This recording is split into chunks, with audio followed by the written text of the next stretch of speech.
Today is August the 9th, 2011, and we are at the home of Frank Angotti, interviewing him about his military service during World War II. Mr. Angotti, could you please give me your full name as it is recorded on your birth certificate? It's Frank, Frank, on the birth certificate, it's Frank Pasquale Angotti. Okay. All right. Do you have a nickname, sir? Well, no. Then in the confirmation of our church, I picked up the name Joseph, and I used Frank Joseph. But on my birth certificate was Frank Pasquale Angotti. Uh-huh. This is the name I picked up in my confirmation, Joseph, and that's the one I use now. I see. Frank Joseph Angotti. Okay. And that's the one I used when I went into the Army, Frank Joseph Angotti. Okay. What name would you have been known by in the Army? Frank. Frank? Okay. Frank. Where were you born and raised, sir? Born in Clarksburg, West Virginia, in November the 21st, 1921. Okay. All right. And we lived there, I think a couple of years, and then Dad and Mother moved up to Weston. Mm-hmm. Yeah. Okay. And we moved over to West Weston first, and then Dad and Mom bought a house up on Arrow Street. And I lived there until I got married. And then I lived out here. I bought this house, and I got married in 1950. Uh-huh. And in 1952, I bought the house I live in now. Okay. 1952. All right. So you lived your entire life pretty much in West Virginia? Absolutely. I lived my entire life. Okay. I'll ask you a little bit about your civilian life. Okay.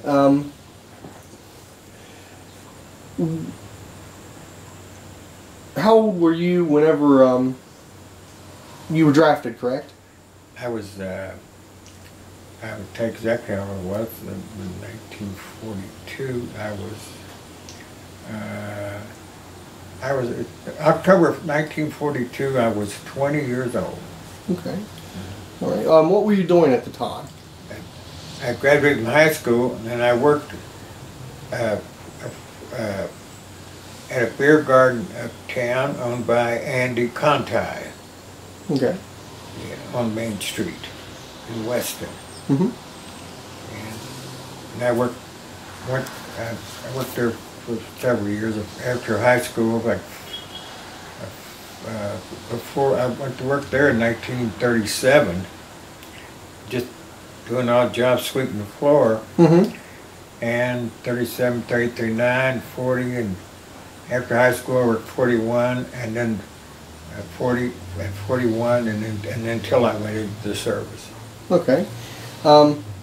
What did you do after your military service? Well, I got discharged in December of 1945. January of 1946, I enrolled at West Virginia University under GI Bill of Rights. Mm-hmm. And I graduated up there in 1948, June of 1948. Okay. What degree did you pursue? And accounting. Okay. With a minor in French, mm-hmm. French language. So when I got out of school in June of 48, I was trying, I put an application in for jobs, but in December of 48, the business that I worked in came for sale, and I bought it. Oh, I see.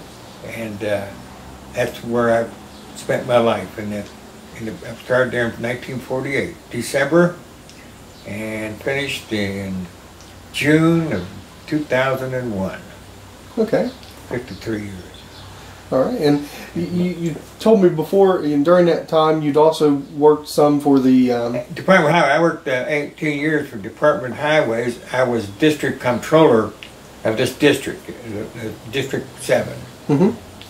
I did that for 18 years, and I retired from there. I was in 1988. I retired from there. Mm-hmm. Okay. All right. Well, let's talk a little bit about your basic training. Where did you attend basic training at? Well, when I when inducted into the Army, I went down to Fort Thomas, Kentucky to be inducted, where I got the Army clothes and all that stuff, whatever you do, your shots. Then he put me on a train. They sent me to Aberdeen, Maryland. I took my basic training at Aberdeen, Maryland. Okay. Aberdeen Proving Grounds. Uh-huh. Okay. And I was at Aberdeen to the 1942.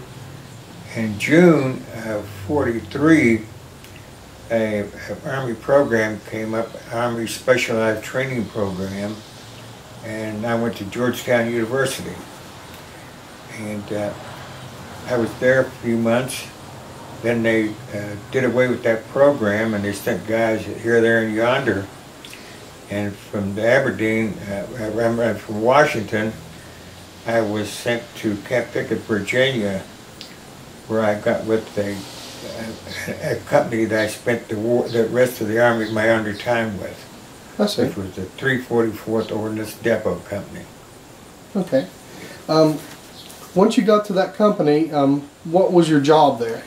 Well, it was they put me in the office in the company, since I had some typing training in school. Mm-hmm.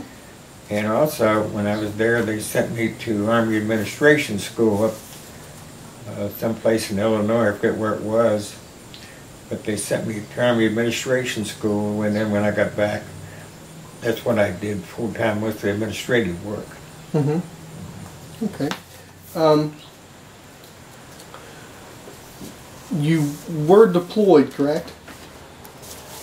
Pardon me? You were deployed? Deployed? Yes. Well, when I went from Georgetown, when they disbanded that program, mm-hmm. then they sent me down to Virginia to get with that company. Yes. Okay. Then we went overseas. That's your question? Yes, yes. And we went overseas and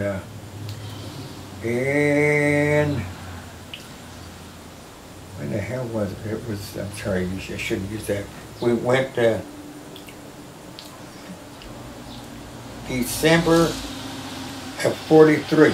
Okay. Okay. We got on a ship and we landed in England, in that port there. Goodness gracious, I can't think of the port. And from there, we went to a little town in England named of Leek, Staffordshire. Uh-huh. And we stayed there a while, and then we went up to Chester, a town in England, and we stayed there until the invasion. And then we went from Chester down to Weymouth, where they shipped us across. I didn't land on D-Day. We landed about 10 days after D-Day, mm-hmm. on Utah Beach. Okay. Okay. What were some of the things that were going on in England during that time before you went on? Well, everything was everybody was getting ready for the invasion. Uh-huh. You know, everybody was getting together, getting their what they were going to do, and get all your stuff, all your materials, and all your clothing, whatever you needed, and just everybody in England was getting ready for the invasion. And of course, the Air Force was already there bombing Europe, mm-hmm. but most of the troops, like Army troops and Navy personnel, were just making preparation and training to land on the beaches. Mm-hmm.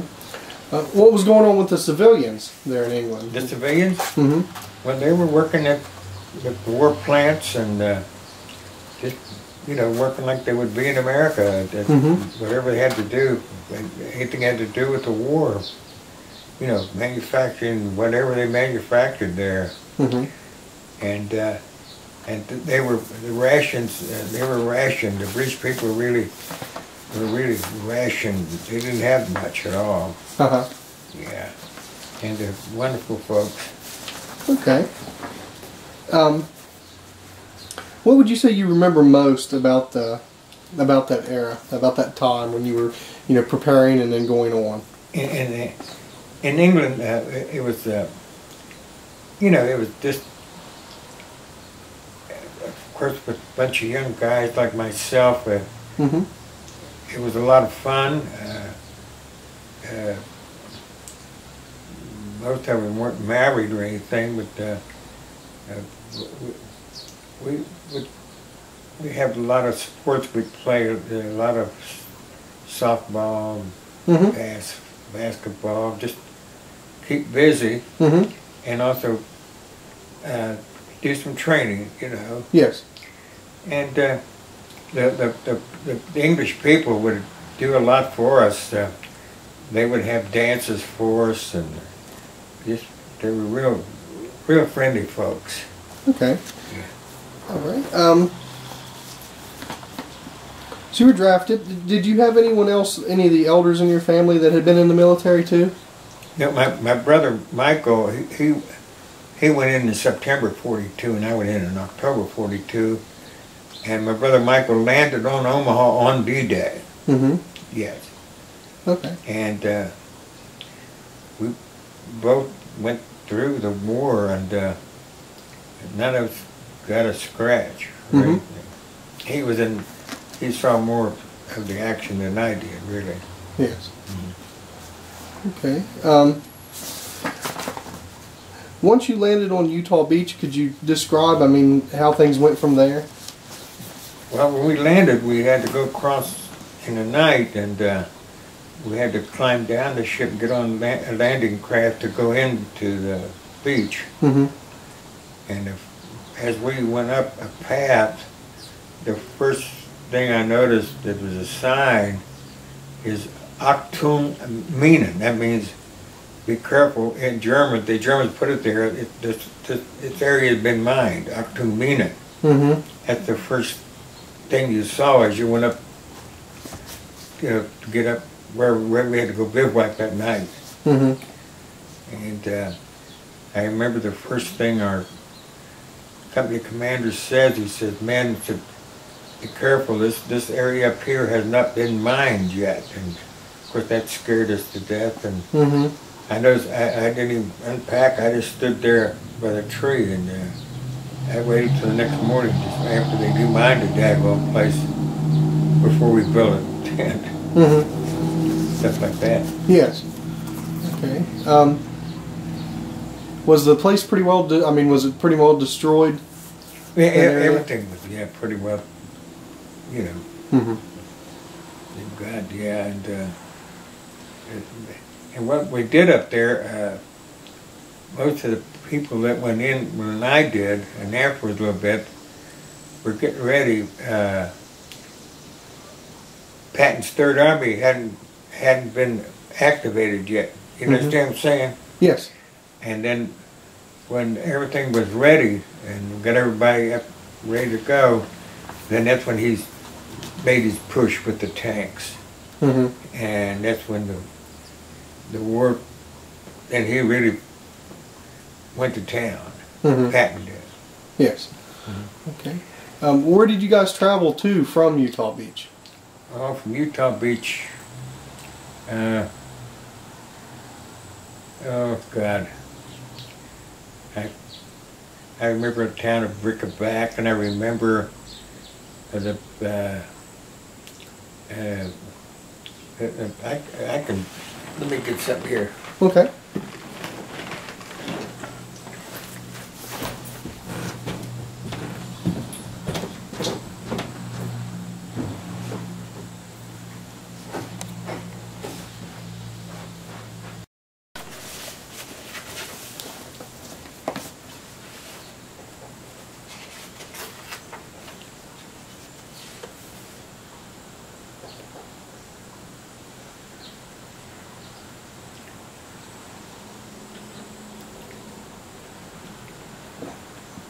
Yeah, okay, went to Mammoth and boarded a ship Invictus landed at Utah Beach in Normandy, France, and drove to Brickleback, then moved to a new area in Brickleback, and then went to Fougere, and company, oh here it is, on the 6th of August of 44, company was bombed at Saint-Hilaire du Harcourt at midnight. I've been the hell of a bomb. And left Fougere for Conley near Le Mans, and left Conley for Fontainebleau, left Fontainebleau to Havre near Verdun. We left Havre for Thiaucourt between Metz and Nancy. We left Thiaucourt for French camp at Riverview. We moved to Commercy and left Commercy for Metz. We moved to a new area in Metz. Left Metz for Mainz, Germany. Ultimately to Eisenach, Germany. Kassel and Gothen. And left Mainz for Erlangen near Nuremberg. And moved to Fürth on the outside of Nuremberg.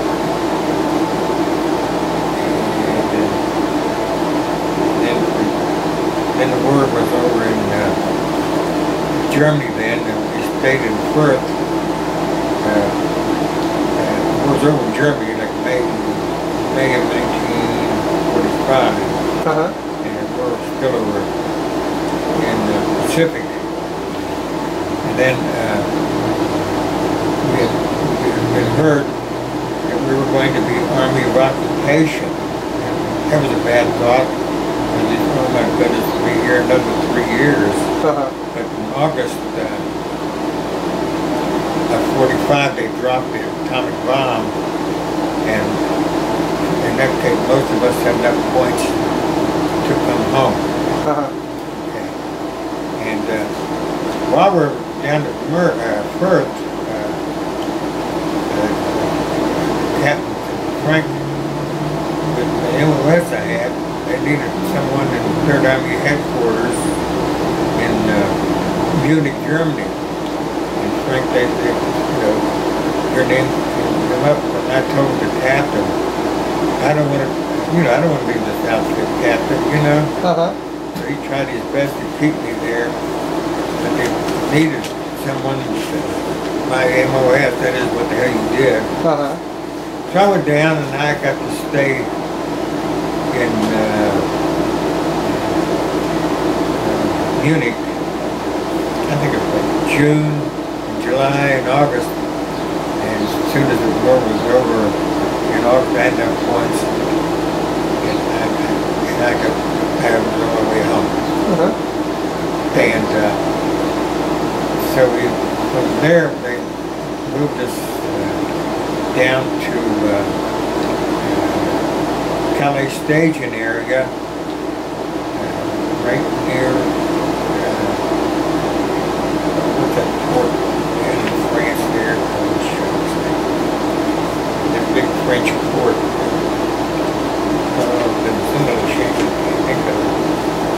But that's where, let's see if I can do it. Marseille. Yeah. So Calais staging area outside of Marseille, the French port. You've heard of Marseille, France. And so, remember, I got there in August. All at once, they were short of ships, so most of us guys had to hang out in there for about 2 months until they got the ships to bring us home. And while I was there, my brother, we met each other there. He was in the station area ready to come home also. So I forget when they ever got on the ship. I think it was in November, before Thanksgiving. Home, we landed in New York. I forget what day it was, and I called my mother. I said, "Mother, I'm home." And I said, "My brother Mike will be coming about 5 more days." She said, "No, Frank, he landed this morning in New York." So we both landed together, and we went to Camp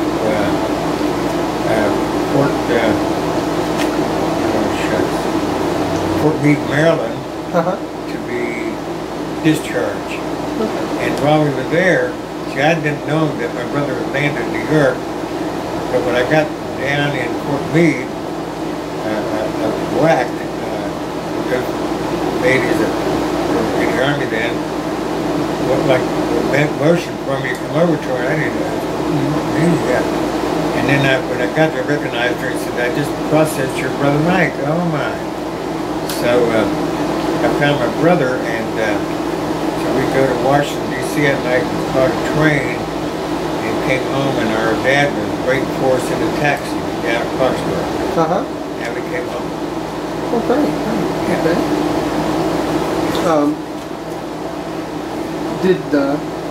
Did you end up using any of your training, do you think, for your, later on in life that you received? Well, naturally, in the business, you had to know something about accounting and budgets and stuff. And the reason I got the job with the highways, I wasn't looking for it, but they needed a fellow over there that know something about accounting and buying and selling and all that. Yes. The job required a degree, and I had a degree. That helped me there. I was there 18 years. Okay, and you did say you took advantage of the GI Bill. Absolutely. Yes. I sure did. Okay. Is there any specific memories or stories during the push through Europe that you were involved in that you'd like to talk about? Well, we were in several bombing raids. What our outfit did, it was a mobile parts outfit. We had vans, and we had spare tank parts and gun tubes.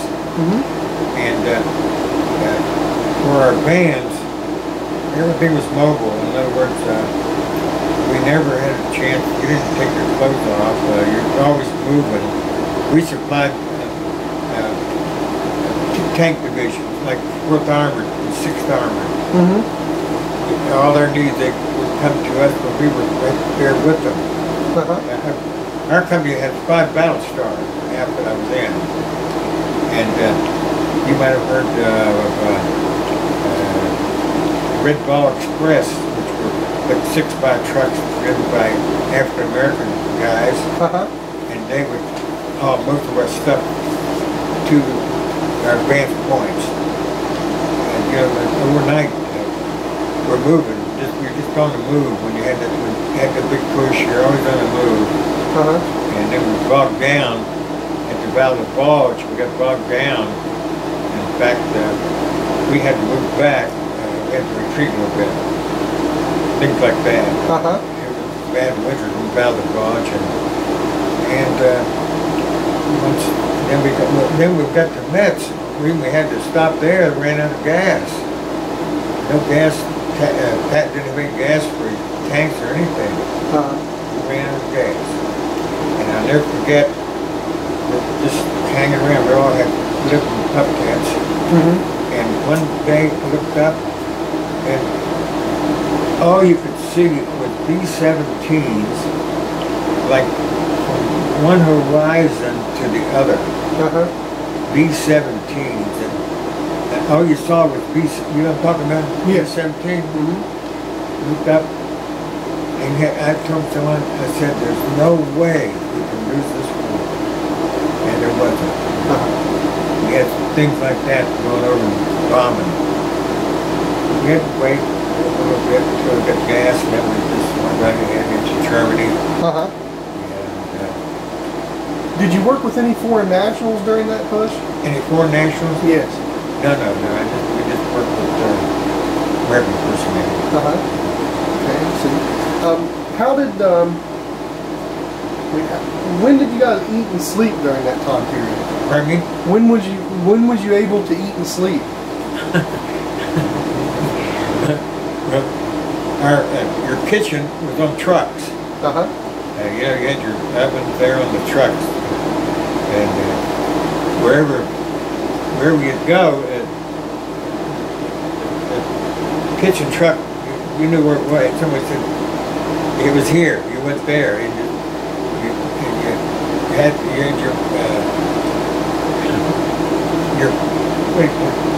had your own Mess kit, like? mess kit. Uh-huh. And they'd fill it up here as you went along. Uh-huh. I'll never forget, we were in Normandy.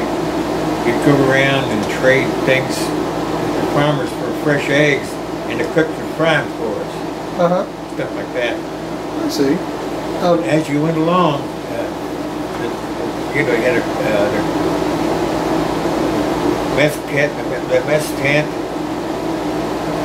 and then that winter of December of 44, we finally, Mets got into like a barracks, and then you could sit down and eat. Uh-huh. Then once you start moving again, it's the same stuff until we got to Firth. That's where when the war was over in Germany, and so you just had a nice, we're in German barracks there, real nice. I never got a shower until we got to Firth, Germany. You know, if you took a bath, you went to a creek, river, or put water in your helmet, shave, and give yourself a bath. Uh-huh.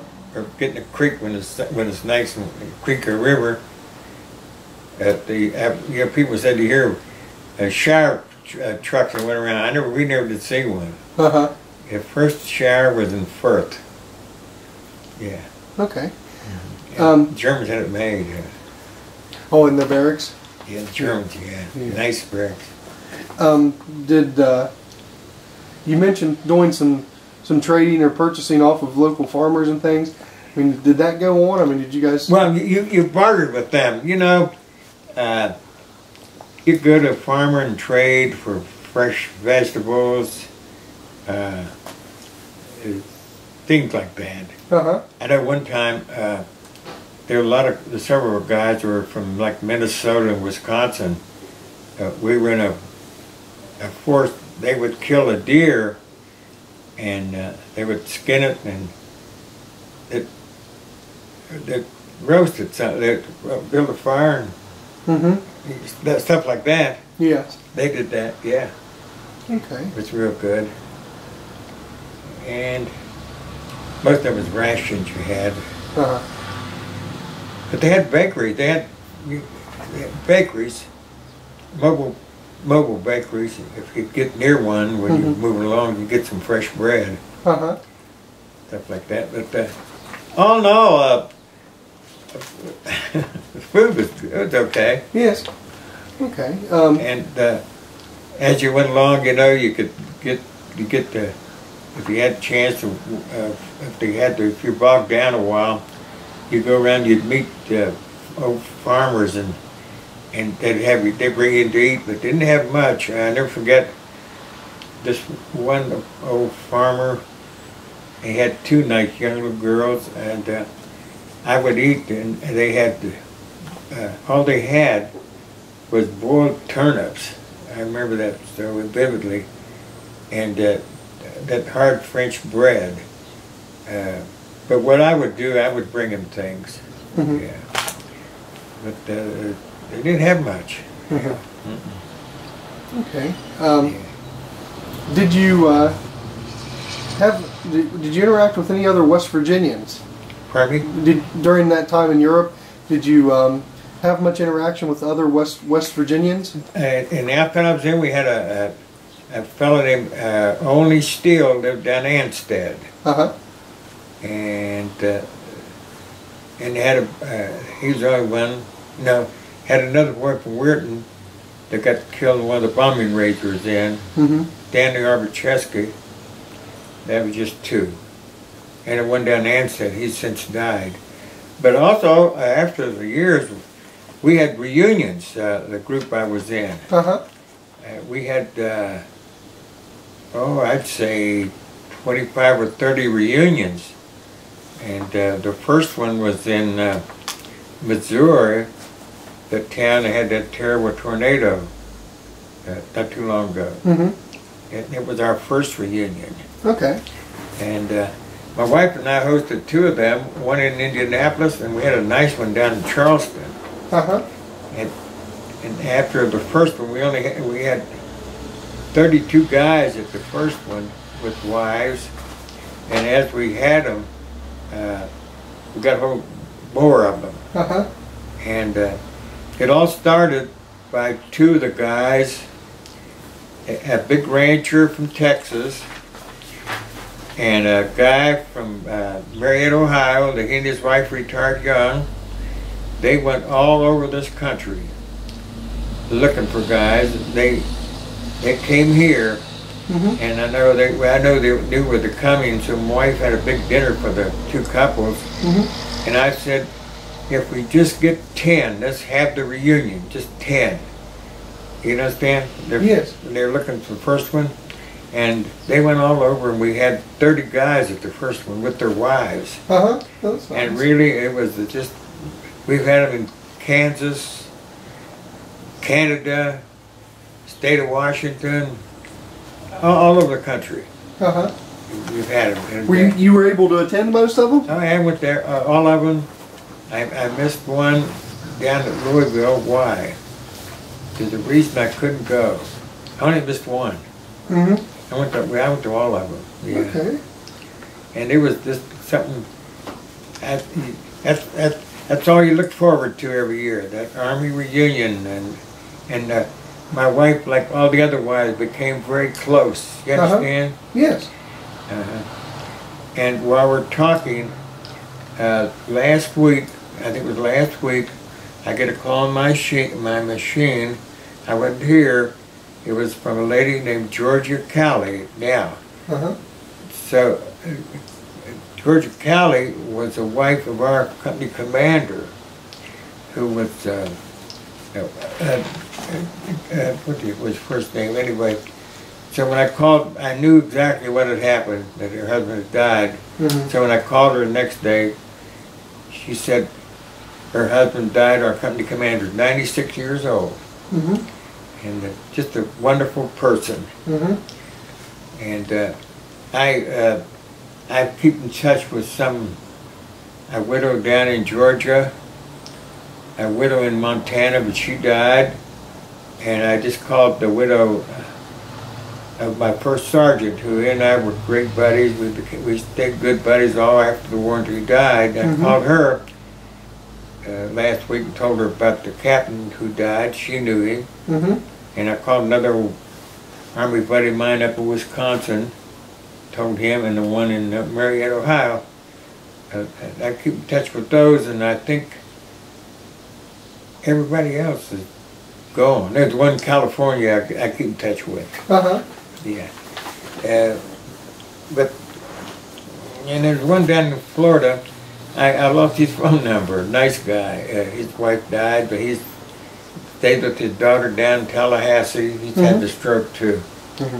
But I would say, see, I'll be 90, and a lot of those guys were 2 or 3 years older than me when we went during the war. I was only about 20 when I went in. So there might be a few. The last reunion we had was at Branson, Missouri. About 9 guys were there. I think that was our last one. Yeah. Okay. Do you have any sort of advice? I mean, you and your fellow soldiers going through that stressful situation at that time, I mean, is there anything that you guys did to reduce the stress of everything that you're going through? Well, we were busy. I mean, you're busy. You'd be surprised. You know, when you had to sleep in your tent, wherever you go, you had to set up and every damn thing. But you had a job and you were busy. Everybody had a job to do, and particularly when the war was on. I mean, hell, there was, you know, you had to be careful. You had to build foxholes and all that stuff. My goodness alive. And sometimes, I know one particular time, in the office, I had a nice office job, okay, but you're still sleeping in tents and all that crap and mud, even though you worked in an office. So I was looking for some guys, and here we were in a bombed out place somewhere, and here they were all in there drinking. They had stove cases of 4-star Hennessy. You know, that's a hell of a drink. And here, Frank, take a bottle. Well, so Frank took a bottle, and I start drinking. They're looking for me all the time, so I go back to where our CP tent is, but my tent was here, and I don't know, I didn't even get in. Did I get in the tent? Yeah. And then about 4 o'clock that afternoon, air raid. My God, over to the right was a big ammo dump over here. They're dropping bombs. Everybody's running, and some guy said, I drank, I couldn't move, all right? I could hear him going. And said, we're going to do for that guy? Well, let that drunken SOB lay there. We can't carry him out of here. And they went to foxholes and stuff, or trenches. I'll never forget that. Yeah. But there was a lot of drinking going on, you know. And staying busy, like you said, I mean, really. What? Staying busy seemed to really help. Oh, yeah, busy every day. You had a job to do. I mean, there wasn't no fooling around. Yeah, hell, then when the war's over, then you got back into like an army life. But we had a great bunch of officers. We're not that many, 3 or 4, but they were not gung-ho. They weren't West Pointers. They were from civilian life like me, you know. They came up through the ranks? Let's see now. 2 of them went to OCS, and the captain, he worked in a rural post office out in Kansas, and he went to a citizens military training camp for years, and he got a second lieutenant thing. And he was a teacher at the University of Oklahoma. He was the second lieutenant. Then there's a boy named Howard C. Bratton, who was in law school, and he was a second lieutenant. And Howard C. Bratton became a federal judge down in the state of Arizona. And through the years. Yeah. And there was a lieutenant. Flatico worked in a machine shop. That's who the officers were. Then we had an old warrant officer, an old regular Army guy. He was there. And several master sergeants that came up through the ranks. Yeah. Okay. All right. Well, do you have anything you'd like to add? Those 3 years in the Army, I have to say, other than having my family, was the most wonderful time of my life. 3 years in the Army, meeting nice folks, and the camaraderie, you know, closeness. We had a lot of fun. We're all young, nothing up here, you know, no worries. Worry about getting killed about all. But several of the guys were married. You know, now you realize it was tough being married, and you know what I'm saying? Yes. Now over the years, you know, well, no wonder it was tough. Those guys had a wife, maybe. Some of them had some children at home at that time, not too many. But I fortunate. You know, my brother and I both. My brother Mike was really in on the Omaha Beach. They had to climb that cliff and all that stuff. Mm-hmm. He don't get a. I don't get a scratch either. Mm-hmm. We're lucky. Yes. Okay. But and I put this in. What we should have today is a draft. I hate to say it, but we need a draft. Mm-hmm. And but those 30 boys that got killed the other day, you knew that. Yes. Yeah. That was so. It hurt me. They got killed for nothing. We have no right. We have no reason to be there. Had no reason to be in Iraq. There's 8,000 people killed for nothing. Mm-hmm. Just like Vietnam, 50,000 people killed for nothing. Nothing. Do you think that the draft would probably prevent some of these, some of these other wars from carrying on like they do? Well, no. See, we got involved with stuff we shouldn't be in. Mm-hmm. Like I wouldn't want to see that dummy we got in Washington put troops in Libya. I don't want to see that. I don't want to see them in Syria. We have no right there. Mm-hmm. Don't get involved. Stay the heck out. Make me sick. Young men killed for nothing. Mm-hmm. Absolutely. And there was even some, at the time in the early 40s. There was even some hesitancy at that point whether the U.S. was going to join the conflict. Yeah. Well, that's right at that particular time. But when Japan bombed us, we had to get in. Yes. 41. Mm-hmm. Yeah. Well, you had to get in. Okay. Well, do you have any advice to individuals? Some of our young men and women that are serving now, or individuals thinking about joining the military? Well, I tell young men and women coming out of high school, if you can't, everybody's not college material. Everybody think everybody has to go to college. Mm-hmm. I said, if you don't want to go to college and this and that, go to VOTEC, learn something. If you don't want that, go into the military. You go learn something. Mm-hmm. That's what I tell them. VOTEC, military. Mm-hmm.